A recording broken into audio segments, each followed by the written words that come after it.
Esse aqui é mais um episódio do Protagonistas, o programa focado para passar uma mensagem para o jovem que está buscando uma carreira na área de finanças e contabilidade.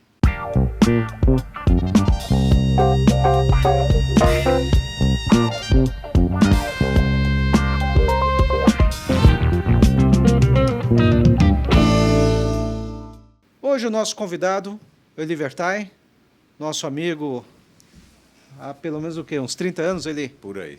Nós éramos crianças naquela época. Éramos crianças, é verdade, né? Para quem não sabe, eu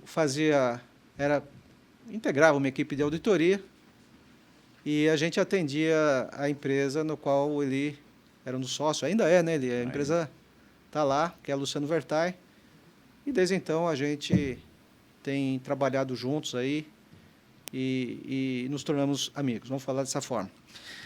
E falando um pouquinho sobre Eli, posso falar o seu currículo? Claro. Né? Ele é administrador pela PUC São Paulo, certo? Está no mercado imobiliário há pelo menos 40 anos. Estou com 65, desde os 17. Então é mais um pouquinho. Precisa fazer a conta aí. Sócio-diretor da Luciano Vertain Empreendimentos, tradicional incorporadora paulista, fundada em 1950. Luciano Vertain era o seu pai, né? Era meu pai. Ex-diretor do Sinduscon de São Paulo, conselheiro da Associação Comercial de São Paulo desde 2023, ocupou várias diretorias e vice-presidências do Secov, que é o Sindicato da Indústria Imobiliária aqui de São Paulo, sendo atualmente membro do Conselho e presidente executivo, cargo que ocupa desde 2022. É isso? Exato, é isso mesmo. E o que faz um presidente executivo do Secov? Pois é, boa pergunta.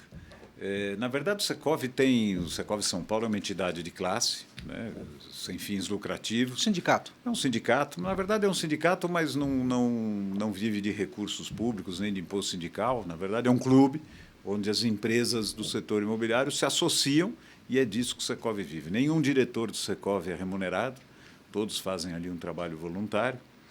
E a minha empresa, que você falou, a Luciano Vertain, que meu pai fundou em 1950, é associada do Secov desde então. Meu pai foi um dos fundadores do Secov.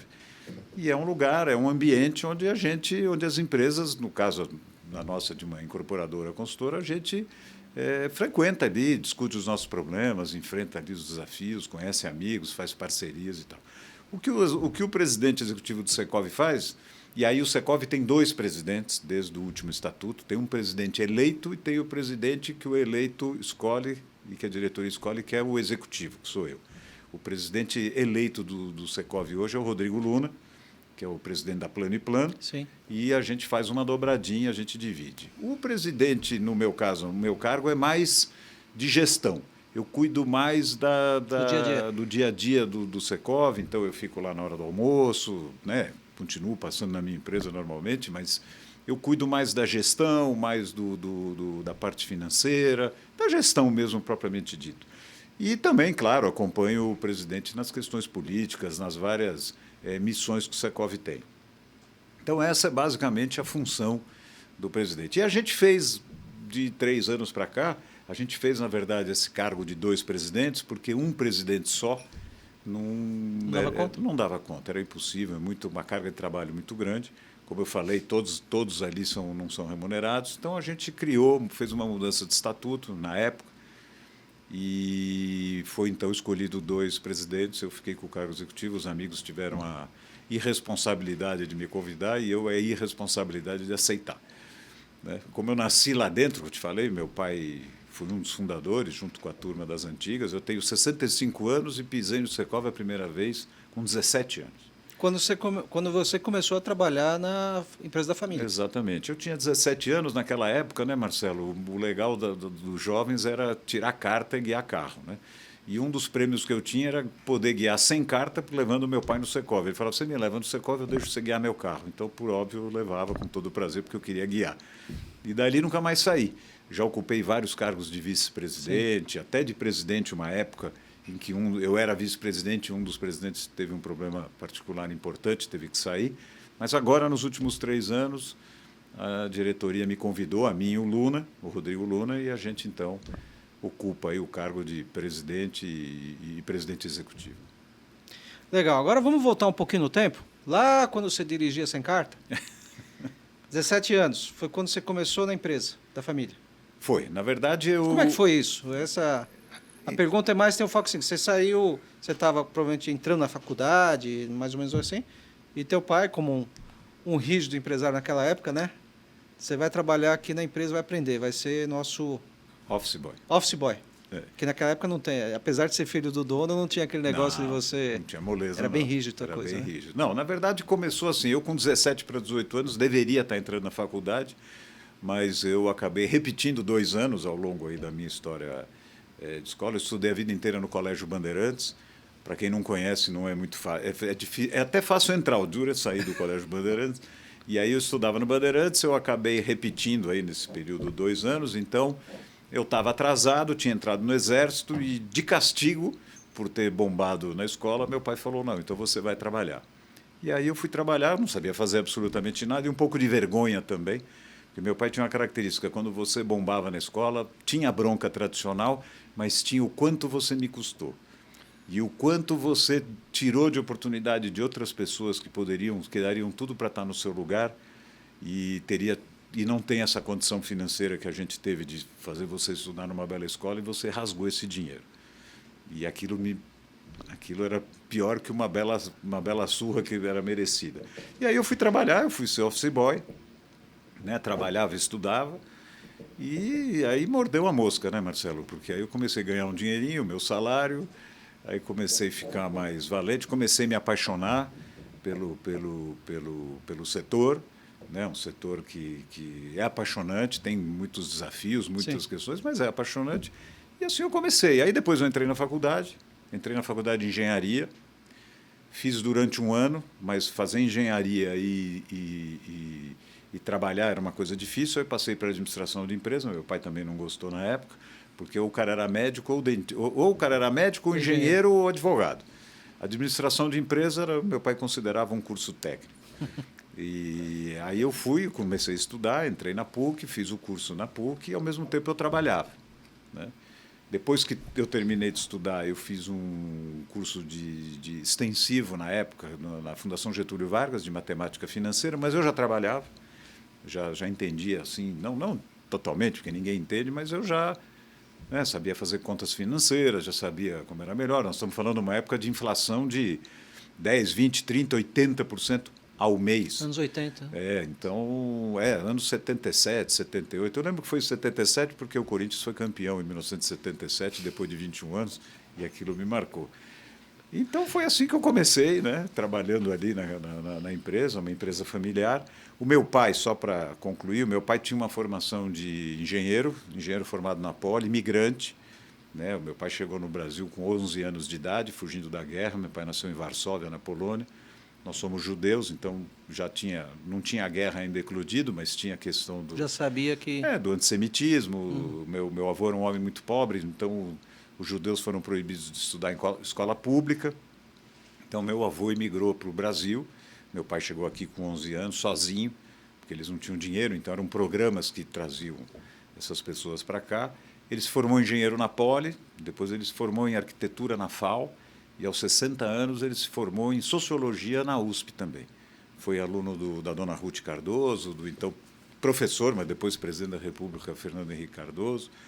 Então, ele tinha essa formação. Então, o estudo era uma coisa fundamental. Então, você imagina um garoto como eu, que estudando numa escola particular, para quem chegou com a roupa do corpo, bombar 2 anos, não foi uma tarefa fácil enfrentar meu pai. Um desperdício, né? A cabeça dele é um desperdício total. E esse cálculo que ele fazia do dinheiro que você desperdiçou num país onde pessoas não têm a mesma oportunidade, era pior que uma boa surra, né? E ali eu comecei, nunca mais parei de trabalhar. Já entrei no Secov desde aquela época, e aí acompanhando meu pai.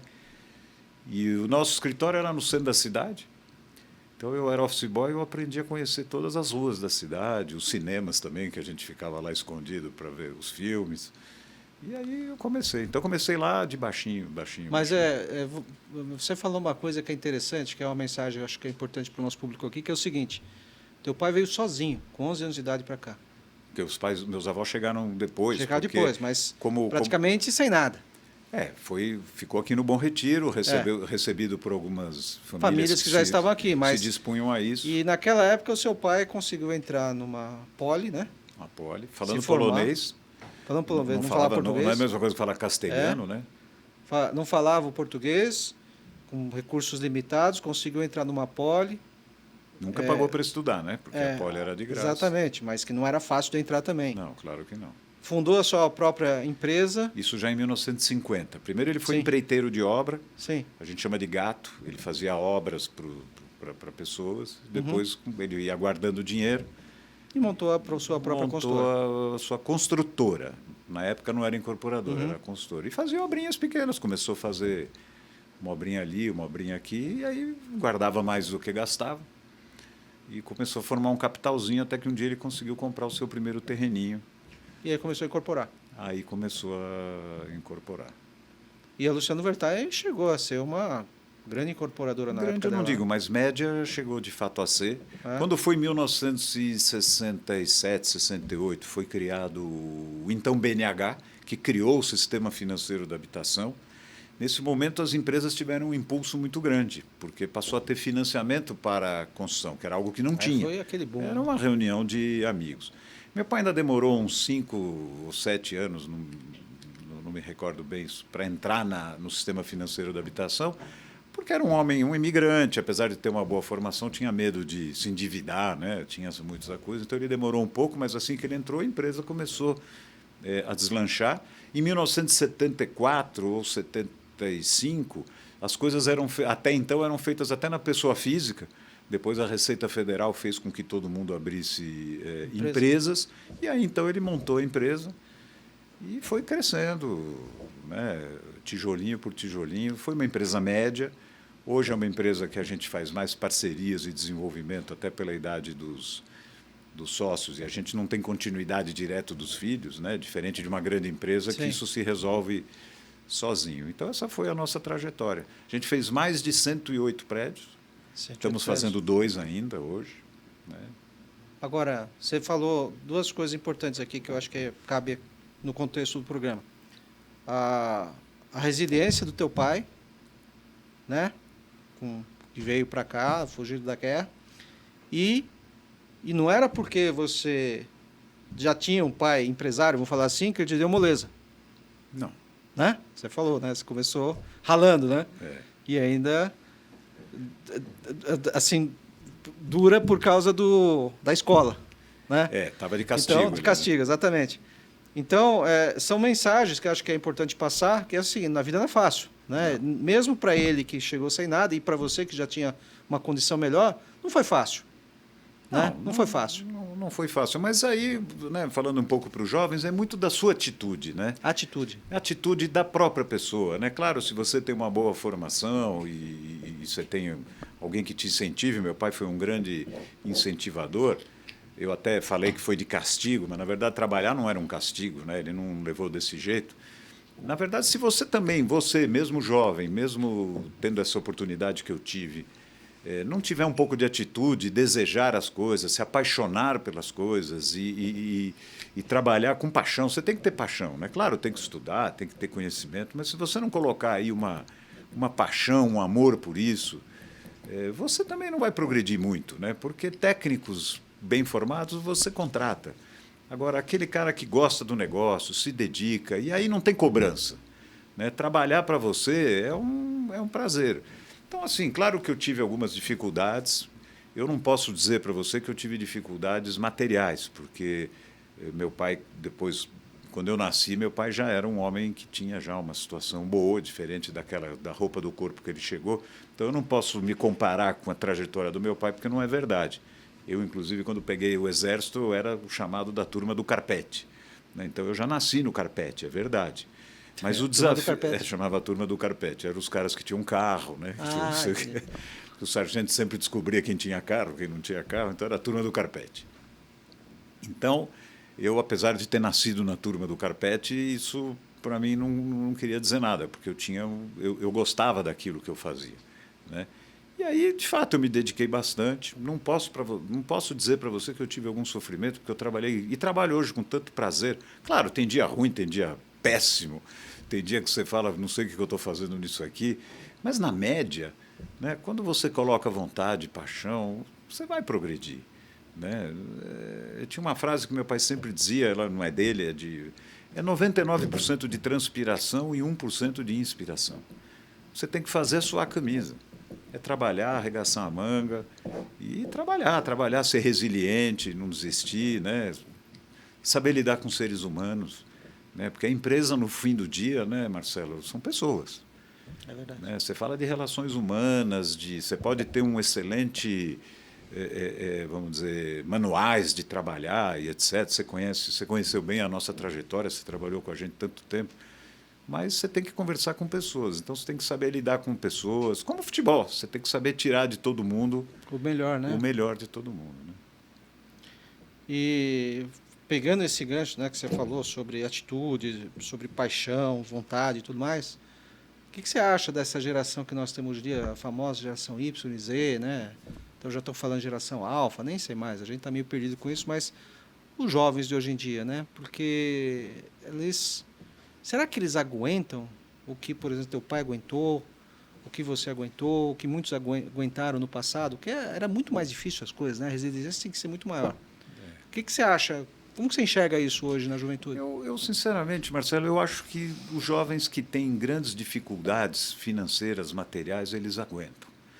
Os jovens que talvez tenham uma possibilidade maior, vai depender muito mais da atitude deles, né, de quererem ser um bom profissional, um bom trabalhador e se apaixonar. Mas quando você pega esses jovens, e o Brasil tem muitos jovens, que não têm as menores, não tem a menor condição, e você vê histórias de sucesso de empreendedores, ou mesmo de ótimos funcionários executivos que vieram do nada porque são de famílias mais simples, e você vê essas pessoas conseguirem, então você percebe que sim, existem aquelas pessoas. É claro que hoje em dia tem a mídia social, que está tudo muito marketizado, então fica todo mundo ali vivendo um desejo, um sonho. Mas na vida real, eu tive a oportunidade de conhecer agora em novembro a Intelli, que é a faculdade que o BTG abriu. 50% dos alunos que ali estudam, uma faculdade de R$ 15.000 por mês, tem bolsa de estudos, e não é bolsa de estudo só de não pagar a mensalidade. Eles têm casa, comida, 2 salários mínimos e estudam período integral. E a média desses 50% de alunos que têm esta super bolsa é quase 30% maior do que a média dos outros alunos que os pais pagam R$ 15.000 por mês. E eu conheci jovens ali que vieram de comunidades, que vieram de situação diferente, que eu vejo meu pai. Nós estamos falando do dia de hoje, pessoas de alta capacidade, de alto valor, trabalhadores, e é preciso que eles tenham uma renda também, porque senão eles não podem estudar o período integral, porque eles têm que trabalhar para ajudar na família. E eu conheci ali meia dúzia de jovens que eu me emocionei porque eu vi meu pai, vi a história do meu pai, de pessoas que não têm absolutamente nada, apesar de morar aqui perto da gente, e estão vencendo. Então, eu acho que é muito da característica humana. Assim, só para concluir, o meu pai deu um depoimento uma vez, a Poli faz depoimentos com as várias pessoas que passaram por lá, não só os famosos, meu pai não era um homem famoso, mas faz vários depoimentos. Eu me lembro quando foi o do meu pai, ele já tinha 80 e poucos anos, era uma jornalista que veio lá entrevistar, ele pedia para mim ficar do lado dele, porque ele não ouvia direito. E, no final, ela fez uma pergunta para ele, que foi a seguinte: eu queria que o senhor falasse qual foi o segredo do seu sucesso. Né? Como é que o senhor conseguiu com essa trajetória? Não só ele, todos os imigrantes, todas as pessoas que eram pobres e conseguiram vencer. Isso não é um privilégio do meu pai. Mas ela falou assim, olha, mas não vale falar que eu me dei bem porque eu estudei na Poli. E ele deu a seguinte resposta: graças a Deus eu nasci pobre. Quer dizer, quem nasce nesta situação, vence. Se ele se dedicar, se ele tiver uma boa oportunidade, o país, infelizmente, o Brasil não dá oportunidades a todos. Eu acho que você vai construir histórias iguais à do meu pai, igual dos imigrantes italianos, portugueses, espanhóis, árabes, judeus, japoneses, né, que são as colônias que chegaram aqui primeiro, e você vai ouvir histórias, hoje em dia, emocionantes de gente que vence. Então, eu acredito, sim, que possa ter. Né? O que você está falando faz sentido. A gente tem uma entidade que nós apoiamos, e eu sou conselheiro, inclusive, que chama CEAP Pedreira. CEAP é uma sigla, né? Centro de Formação de Jovens, uma coisa assim. Pedreira, porque é o bairro da Pedreira. Você sabe onde é a Pedreira? Não. Pedreira fica num lugar próximo à cidade de Mar, entre Diadema, ali, um lugar que tem... a escola, o SEAP fica no meio de duas comunidades.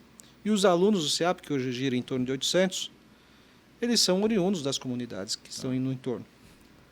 Ou seja, são um pessoal vulnerável, exatamente. E a gente já está próximo ao SEAP há mais ou menos uns 10 anos, e a gente, além do apoio que a nossa empresa dá, a gente acompanha e tal, a gente também busca profissionais jovens, vamos falar assim, para serem profissionais, trabalhar conosco. Ou seja, eles começam, como eles são muito jovens ainda, eles não entram como trainees, eles entram como jovens aprendizes. Tá. E eles entram numa tarefa de back-office nossa. Quando eles estão na idade de entrar na faculdade, aí a gente direciona eles, você vai fazer isso, naquilo que interessa para a firma, óbvio. E eles seguem a nossa recomendação. E eu falo uma coisa para você. O diferencial em relação aos alunos que não são dessa entidade é muito grande. Exatamente o que você está falando. Porque eles agarram aquela oportunidade e a oportunidade da agarra vida deles, e vai com afinco, com vontade, e assim, é impressionante o desenvolvimento. E trabalham de dia, estudam à noite. Trabalham de dia, estudam à noite, longe para danar. Claro. Né? E é verdade. Eu acho que não estamos querendo falar aqui dos jovens da classe média, sei lá, dos ricos, mas... Tem ótimos talentos também. Eu acho que tem que realmente ter que esquecer um pouco isso e buscar aquilo que realmente ele quer, e não pode desistir, né? Acho que a palavra mais... Resiliência. E no mercado imobiliário, eles existem muito fácil, né? Eu tenho filhos, evidente, jovens. O meu filho mais velho, tem 39 anos. Pedro. O Pedro. Depois eu tenho mais dois que estão no mercado financeiro. E é engraçado, né? Muitas vezes convivendo com eles. Eu já sou avô, né? Tenho netos e tudo. Muitas vezes falam, eu já estou há 2 anos na empresa, né? Parece que ele falou que ele está há 20 anos na empresa, né? Então tem essa questão aí. Mas eu acho que se esse jovem, mesmo de classe média favorecida, ele tiver uma consciência disso que representa, aquilo que eu falei me marcou muito. Quando eu bombei 2 anos, não foi a bronca que eu levei, claro, mas foi aquela coisa do olha o que você fez com quem não podia. Se aquilo tocar... Doeu, né? Doeu. Aquilo doeu, porque realmente é verdade. Então, Teu pai era duro, né? Ele pegou na veia, né? Depois teve a bronca tradicional também, mas assim, aquilo me pegou. Então, eu acho que quando o jovem de classe média, média alta, ele também tem essa consciência do privilégio que ele tem que respeitar isso, né? Ele tem que valorizar, ele tem que olhar. E hoje, né, Marcelo, eu não sou especialista em educação, mas no mercado imobiliário a gente vê muito isso. Hoje não é uma questão de renda somente, né? É uma questão de conhecimento. Então, você faz, por exemplo, um empreendimento que você tem lá apartamentos de 1 milhão com 200 mil e apartamentos de 300 mil juntos, produtos diferentes, mas juntos. Fala, mas o cara de 1 milhão vai morar no mesmo lugar do cara de 300? Não é mais essa unidade de medida só. Você está falando de pessoas com a mesma formação cultural, né? Muitas vezes até o que comprou de 300 mil tem uma formação cultural, eu digo cultural desde escola até cultural mesmo, muito melhor do que qualquer outro. E somos todos seres humanos, né? Não tem esse negócio se eu tenho o mesmo grau de conhecimento que você, eu tenho a mesma classe social que você. É verdade, claro, eu posso ter mais dinheiro, financeira, não é uma questão financeira. E a questão financeira é relativa, porque o dinheiro que você tem também pode ir embora, né? E pode ir para a mão do outro. Mas eu acho que o fundamento de tudo isso é a educação dentro de casa. Passa por isso. É a base, independente da tua condição financeira. E aí, nesse caso, eu agradeço meu pai, porque além de ele ter essa formação, né, foi fazer sociologia com 60 anos de idade. Então, esse lado social, essa história, e a gente tem o costume, né, aí cada comunidade tem os seus costumes, né, mas a comunidade judaica tem esse costume de olhar muito para trás, né? Qual é a história? Como é que isso começou? De onde você veio? Né? O que eu estou fazendo aqui? É importante você entender isso, né? Sem dúvida. Quem foi você, né? Como é que você chegou onde você chegou? Isso o jovem tem que entender, mesmo rico ou pobre, ele tem que entender e tem que valorizar. Tem que valorizar. Não tem nada demais você ser filho de uma família que tenha condições. Isso não é vergonha nenhuma, absolutamente. Desde que você faça disto alguma coisa também boa, Né? Então, e a mesma coisa, tem pessoas também na classe mais baixa que também não querem nada com nada, tá certo? Isso é do ser humano. Né? Isso é do ser humano. Por isso que eu falei, depende muito de você. Né? Eu, particularmente, acho, e aí, é claro, tem que perguntar para os outros que conviveram comigo essa trajetória toda, eu, desde o início, gostei de trabalhar. Foi algo assim, eu não tenho nenhum problema de trabalhar. Se eu tiver que trabalhar sábado e domingo e num plantão de vendas, claro, se tiver um jogo do Corinthians, eu preciso assistir o jogo do Corinthians. Mas, assim, para mim não é um trabalho. Mas aí o Corinthians vai perder, você vai deixar de fazer uma venda. Exatamente. Então, para mim, trabalhar, estou me divertindo. Né? Tem dia que cansa, tem dia que é chato para chuva, mas na média, né? Agora, Eli, tudo isso que você está falando, bacana e tal, e eu lembro que a gente atendia lá a tua empresa, né? A gente ia discutir relatórios de auditoria com você. Eu sempre percebi que você era um cara estilo bem low profile, ou seja, você tinha lá teu mundinho ali, só administrar a empresa, tocar o teu dia a dia.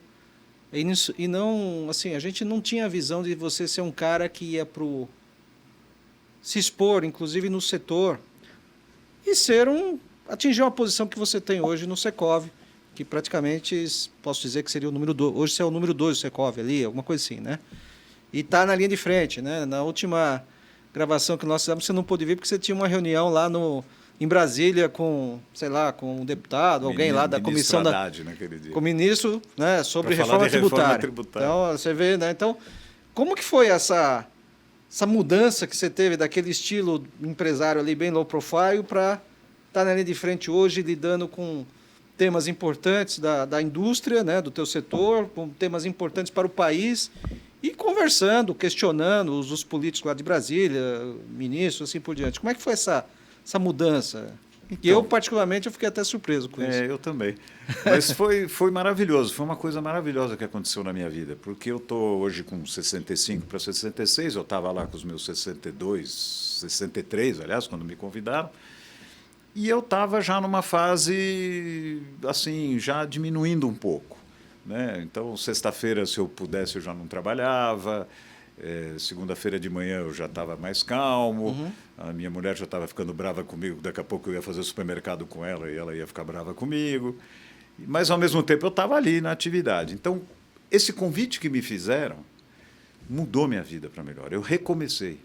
Eu ressurgi. Quer dizer, eu, apesar de ter 63, hoje com 65, quando eu comecei, para mim, eu comecei num novo emprego, comecei a fazer coisas que eu nunca imaginei que eu ia fazer, todas essas aí que você contou. Fazer reunião com o ministro? Fazer reunião com o ministro, liderar, aprender sobre política, não só política lá no Congresso, mas política empresarial, né? O Secov é uma reunião de cacique, né? Todo mundo ali é empresário, então você tem que compor, tem que fazer isso. E esse mundo da política, do relacionamento, eu sempre li muito. Eu gosto de política, gosto de história. Então, eu consegui colocar em prática, assim, como se eu tivesse... Imagina que eu passei 40 e poucos anos da minha vida fazendo a mesma coisa, claro, diferente, mas a mesma coisa, e, de repente, Deus me deu a oportunidade de fazer algo completamente diferente. Então, esse desafio, primeiro o medo, né? Você fala, poxa, será que... Melhor não, né? Você sabe que eu era bem low profile. E aí, quando me convidaram, foi não, até que um dia, até minha esposa me disse, pô, pai, vai, é o coroamento de uma trajetória, mas estava um pouco receoso, mas os amigos me apoiaram. Então, eu passei a fazer um negócio diferente no meu dia a dia, né? Com todas essas novidades. Tive que estudar, tive que me adaptar, aprender a falar em público. Já falava, mas assim, se relacionar com esse mundo todo, ler bastante, entender. E, de repente, passou ali uns 3, 4 meses, o receio passou e eu passei a me divertir. Aí você passou a gostar? Eu passei a gostar. E passei a me divertir. Né? Eu gosto sempre de fazer a analogia do futebol. Né? Você treina, eu sempre joguei bola, treinava e tudo. Um dia eu até imaginei que ia ser jogar futebol, imagina a minha pretensão. E tem aquela coisa do futebol, né? Você treina, mas na hora do jogo o cara vai subir lá para o campo, a palavra do técnico é agora vamos se divertir. Né? Vamos botar em prática o que a gente treinou e vamos se divertir, vamos ganhar desses caras aí do outro lado. Então eu passei a me divertir. Né? E eu sou muito grato a isso. Né? É trabalhoso, tem viagens muitas vezes. Né? Eu não gostava muito de aparecer, não gosto de andar de avião. Né? Então tem que andar de avião.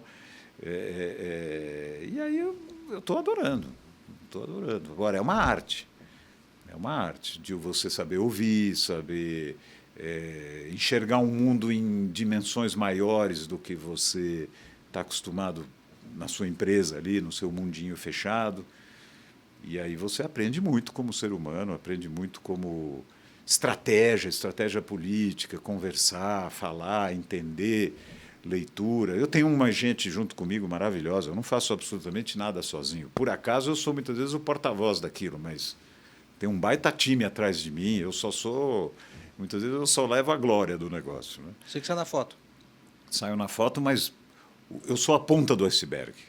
Né? No caso da reforma tributária, só de tributaristas eram 4 me apoiando. Né? E eu, de repente, estava ali conversando com o ministro sobre aquilo. Evidentemente que metade do que eu falava eu também nem sabia o que eu estava falando, mas estava lá. Depende, né? Você aprende a política, você aprende como se dá o jogo. Ou melhor, você aprende muito e acha que sabe muito, você não sabe nem 5%. Porque, como eu te falei, esse mundo é um mundo em 50 dimensões. Tem todo né, uma questão. Eu gosto disso, aprendi a gostar, não era algo que eu... Era algo que eu lia, mas tinha que trabalhar, né? Não era para mim, acho que você pensava. Não era para mim, eu também estava... Meu foco era outro, eu tinha que trabalhar, tinha que botar a empresa para frente. Mas você continua a gestão da sua empresa hoje? Da linha de frente? Claro que eu tenho horário mais apertado, algumas coisas você sacrifica. Então, por exemplo, eu chegava lá às 9 da manhã, agora eu tenho que chegar às 8. 10h30, mais ou menos, eu vou para o Secov, na hora do almoço eu ia fazer ginástica, agora eu almoço no Secov. Aí 3 da tarde, 4 da tarde eu volto para a empresa. Então você tem algum sacrifício. Você está administrando o seu tempo. Um sacrifício pessoal. Eu até engordei 20 quilos nisso, agora já estou perdendo. Você tem um sacrifício pessoal. Tem uma outra coisa que você tem que saber lidar, e aí eu conversei com a minha família antes de aceitar. Não é só o momento que você está lá no Secov na hora do almoço, das 10 às 11, que eu chego lá até 3 da tarde. O telefone toca 24 horas por dia, 365 dias por ano. E você tem que atender. Então, eu falei para a minha família, olha, vocês estão me incentivando aí, ok, vamos lá, vai ser bonito para todo mundo, espero que todos gostem. Mas, assim, não vale brigar comigo se o telefone tocar no sábado às 4 da tarde, domingo às 5 da tarde, eu tenho que atender. Ou numa determinada reunião que eu tenho que comparecer domingo às 6 da tarde. Ninguém pode... acontece? Acontece. Né? Um ministro, por exemplo, te chama para ir domingo às 7 horas da noite em tal lugar, você vai falar, não, você vai, né? Você tem que ir. Ou então você tem que ir para Brasília, ou tem que ir para o Rio de Janeiro, e isso surgiu agora. Por exemplo, às 3 da tarde, olha, você tem que estar às 9 da noite no Rio. Você tem que ir. Ou em Brasília, por exemplo. Certo. Você não pode falar não, você se comprometeu. E não adianta você reclamar, você assumiu um compromisso. Você assumiu, né? Assumiu um compromisso. Não é eterno, né, por um período, mas missão dada é missão cumprida. De novo, se você está fazendo com paixão e com responsabilidade, ninguém me obrigou a estar onde está, eu quero fazer o melhor possível e vou fazer o melhor possível. Como se diz no futebol, né, eu vou dar tudo de si, né? Então, tem que ralar, tem que suar a camisa. E, de novo, 99% de transpiração. Mas você falou algumas mensagens interessantes, porque com 62 anos você mudou radicalmente o rumo da sua vida. Na verdade, 63, né? Porque eu estou com 65, estou lá há 2, né? 3. 63, que seja 63, mas você mudou. Você está lá no teu mundinho, trabalhando de terça a quinta, não é isso? Indo para a praia. Agenda tranquila. Tranquilo, de repente surgiu esse convite, você assumiu que mudou radicalmente a tua vida e com certeza você aprendeu muito com tudo isso, com 63 anos. Mudou para melhor. Então, isso é que as pessoas têm que estar... Você com 63, então imagina aquele jovem que às vezes está meio perdido, para ele também se localizar, ver um rumo. Então, nunca é tarde. Não. E também se reinventar aos 63 anos é muito legal. Legal. Eu agradeço a Deus. Bacana. E você falou agora, no fim dessa conversa, que é a questão também de assumir responsabilidades e compromisso. Você assumiu, tem que cumprir. Tem que cumprir, tem que entregar. Isso é fato. Então, eu acho que é muito importante essa mensagem, que o jovem assume o compromisso, tanto consigo mesmo como com terceiros, ele tem que se preocupar em entregar aquilo que ele... Claro. Né? E quando você assume, se você me permite, claro. Quando você assume uma posição de liderança, você tem que pensar nas pessoas que estão ali subordinadas a você. Você não está trabalhando só para você. Você está trabalhando por aquelas pessoas, pelos interesses dos associados, no caso do Secov. Sem dúvida. A Então, responsabilidade é grande, né? A responsabilidade é grande. Você tem que cumprir, é como um piloto de avião. Olha, eu tenho que pensar nos passageiros, na vida, no conforto, na segurança de todo mundo. E isso faz com que a maturidade traz isso. Né? Você se põe no lugar do outro. Né? Você se pôr no lugar do outro. Isso é uma coisa muito importante. Né? Porque, primeiro, você não faz nada sozinho. Segundo, você depende daquelas pessoas. Quando você é um jovem que você está começando, e estou falando por mim na primeira pessoa, eu dependia de mim mesmo. Né? Se eu ia ser o melhor office boy do centro da cidade quando eu tinha 17 anos, só dependia de mim. Mas na hora que você começa a subir na vida e você vai galgando postos melhores, não depende mais só de você, depende da sua equipe, depende de pessoas que trabalham com você. Então, como é que você lidera isso? Como é que você comanda isso? Né? Então, esse compromisso, esse exemplo, tem que vir de cima, isso é velho, né? Tem que vir de cima. Você tem que conhecer o teu negócio, você tem que se dedicar e você tem que respeitar aquelas pessoas que estão ali embaixo e exigir ao mesmo tempo, né? Porque tem que entregar. Sem dúvida. E a responsabilidade, no seu caso, é muito grande, né? É grande. É grande. Mas aí um amigo meu sempre fala uma coisa que eu vou repetir. Minha mãe me dizia ele, que se eu me comportar mal, eu vou terminar presidente do Secov. E se eu me comportar mal de novo, eu vou ser reeleito presidente do Secov, que foi exatamente o que acabou de acontecer. Então, como em vez de ir para a diretoria, quando a gente era mais jovem, agora, se você se comportar mal, você vira presidente do Secov. É castigo? É um castigo. Cada uma, não? E baseado em todas essas dicas que você está dando, como é que você vê essa juventude em relação a isso? Você acha que eles estão tão distantes de todo esse... Né, a questão de assumir compromissos, de atitude e tudo mais? Olha, na sua visão. Bom, de novo, eu não sou um educador. Não, né? claro, eu mas... Não tenho, também já tenho cabelos brancos, pode parecer que... Eu vejo bons talentos, mas eu vejo uma quantidade grande de jovens que conhecem muito pouco sobre muitas coisas. Superficial, né? Superficial. Isso me preocupa um pouco. De novo, não sou educador, não sei o que isso significa para o país, eu não sei o que isso significa para o futuro da humanidade. Mas um pouquinho de aprofundamento, de conteúdo, a gente não vê na maioria. Eu não me lembro no meu tempo, confesso. Eu não sei se de um grupo lá de 100 jovens da minha idade também era uma minoria que tinha mais disposição. Eu não gosto de comparar assim as gerações, mas eu percebo hoje um pouco de superficialidade de certas coisas, muita especialidade, né? Você tem dificuldade de encontrar pessoas que tenham uma visão da floresta, né? Uma múltipla visão, né? Isso eu percebo um pouco, né? Você tem uma dificuldade maior hoje de encontrar pessoas que diante de um problema, não busque superar aquele problema, até com uma certa criatividade, pensando fora da caixinha. Está tudo muito, me parece, não estou generalizando, evidente, mas está muito engessado, né? Então, olha, eu recebo aqui, já fiz minha parte, terminou, eu entrego para cá, está muito mecanizado, muito coisa. E quando a gente percebe um talento daqueles pau para toda obra, como se diz, é fantástico, né? Porque não tem... Eu sempre falo para o meu pessoal, olha, eu não dou 30 segundos para alguém me explicar por que não fez. Tá certo? Agora eu estou disposto a ouvir 1 hora alguém me explicar como é que conseguiu fazer. Né? Porque de desculpa basta as minhas. De boas ideias, inclusive, basta as minhas, que são péssimas. Eu gosto de projeto. É difícil você encontrar uma pessoa que te traga um projeto, né, com viabilidade, com teste, com autocrítica. Isso eu sinto um pouco de dificuldade. Confesso que eu não vou comparar com o meu tempo, porque eu não me lembro. Assim, como eu trabalhava desde cedo, eu olhava para o meu umbigo, tá certo? Eu não ficava muito preocupado se os outros iam. E eu sinto na formação hoje uma falta assim, um pouco mais de conhecimento mais profundo de certos temas, né? Mas eu acho que isso tem um pouco a ver com a informação estar disponível de uma forma muito fácil, né? E rápido, né? Você bate o olho, lê e não se aprofunda. É aí que torna superficial o conhecimento. E aí até agora me veio uma coisa na cabeça, o questionamento. Você pega, por exemplo, a inteligência artificial, de novo, fazendo a ressalva que eu não domino nada disso. Mas, assim, as pessoas não questionam. Você lê um jornal hoje e você não questiona. Você não faz a pergunta, mas isso procede? Que interesse está por trás disso? Qual a conversa? Quem é que escreveu? Para que time esse cara torce? As pessoas recebem notícias pelas mídias sociais e as tratam como absoluta verdade. Será que são? E eu acho que está faltando um pouco a visão crítica do questionamento. Espera um pouquinho. Quem me falou isso? Quem disse isso? Quem está por trás dessa informação? Que interesse tem por trás disso?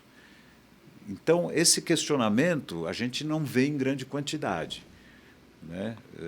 Eu acho que até um pouquinho antes disso, sabe o que falta? Poder de argumentação. É verdade. Né? Você não... O bom debate. Né? Bom debate. Negociar. Ou é ou não é. Isso. Já reparou? Já reparei. E as pessoas também estão muito sensíveis. Tudo que você fala, ela leva para o pessoal. Nós não estamos falando da cor da sua camisa, nós estamos falando do que você fez. Não é pessoal. E hoje você precisa tomar muito cuidado, né? Porque tudo, vamos dizer, deriva aí para uma situação até ilegal, muitas vezes, de uma ofensa. Assim, para um cara mais velho como eu, eu procuro ficar quieto. Até fui treinado, tive treino sobre isso, como se comportar, como fazer isso, como fazer aquilo. Tem determinadas coisas que você não pode falar. Não pode falar, mas eu imagino que um Jô Soares, uma série de outros humoristas de antigamente, talvez hoje fossem presos, né? Porque... a gente, de vez em quando, vê no YouTube algumas coisas da nossa época lá. As pessoas estão muito sensíveis, né? Um pouco afetadas, assim, para o meu gosto, né? Mas o mundo é esse, e como diz um outro amigo, eu não reclamo do momento e nem quero segurar tsunami com a mão. É assim? Tá bom, é assim. Vamos jogar o jogo que é assim. Joga o jogo. Eu jogo o jogo que tiver que jogar, não tem problema nenhum. O futuro vai dizer como é que vai ser, né? Nós não vamos estar aqui, mas... também não vou me preocupar com também isso, não. porque eu não vou estar aqui mesmo. Eu já imagino a resposta, mas deixa eu fazer uma pergunta aqui, bem pessoal. Quem que te inspirou para chegar até onde você chegou, até aqui? Inspirou ou que... Pessoa, você tem alguma referência? Alguém, um nome? Olha, eu tenho 3 pessoas que... Tem várias pessoas que me inspiraram. Imagina, se eu fosse falar aqui, tem... você mesmo tem uma história bonita. Você começou lá de baixo, eu lembro, e hoje você tem uma empresa maravilhosa. Vários amigos me inspiraram. Mas eu lembro de 3. Né? O primeiro foi como eu jogava bola, tinha um técnico de futebol que era muito duro, a gente tinha 10 anos, 11 anos, eu aprendi com ele o não pessoal, a bronca não é pessoal. A bronca é em cima daquilo que você está executando. E eu ali, intuitivamente, acho, não sou psiquiatra também, acho que eu entendi que quando eu recebo uma bronca, ou uma chamada de atenção, ou uma dura mesmo, eu não levo para o coração. Nem todas, né? Evidente que, como todo ser humano, de vez em quando eu levo. A bronca não é pessoal, vou guardar essa frase. A bronca não é pessoal. Fala isso para o meu pessoal. Algumas são. E também depende de como cada um fala. Então, você imagina um técnico de futebol naquela época, ali na beira do campo, gritando com um moleque de 9, 10 anos. O segundo cara, assim, que eu me lembro bem, foi quando eu entrei no Exército, não fiquei o tempo inteiro, mas servi lá durante 4 meses, mais ou menos, o sargento. Ali eu descobri o seguinte: você tem que fazer e não importa a sua opinião. Né? Você tem que executar, e se você não executar, você vai lavar banheiro, ou então vai ficar de sentinela, o que não era também uma coisa muito agradável. Então, cala a boca, faz e entrega. Faz e não discute, né? Faz e não discute. E o terceiro cara, assim, é óbvio, não estou aqui, né, não é porque é ele, mas o meu pai foi, de fato, uma pessoa que me inspirou bastante pela trajetória dele. Né? Eu achei bonita a história dele. Como eu acho lindo as histórias de todos os imigrantes, tá? Eu não estou aqui de novo falando que meu pai teve uma história especial, longe disso. Mas eu olhava aquela situação e falava, pô, cara, isso aqui dá para fazer diferente.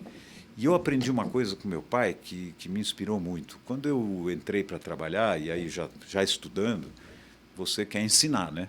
Você ali no auge da sua arrogância de 20, 21, 22 anos, né? O adolescente atrasado, você começa a querer ensinar para o teu pai o que é certo, porque ele não sabe. Né? E ele me fez um desenho que eu nunca me esqueci. Ele desenhou um plano no papel e ele botou uma pessoa, fez um desenho simples de uma pessoa, e neste plano de papel ele desenhou que essa visão, o quanto esta pessoa, naquela altura dos olhos, naquele plano, enxergava.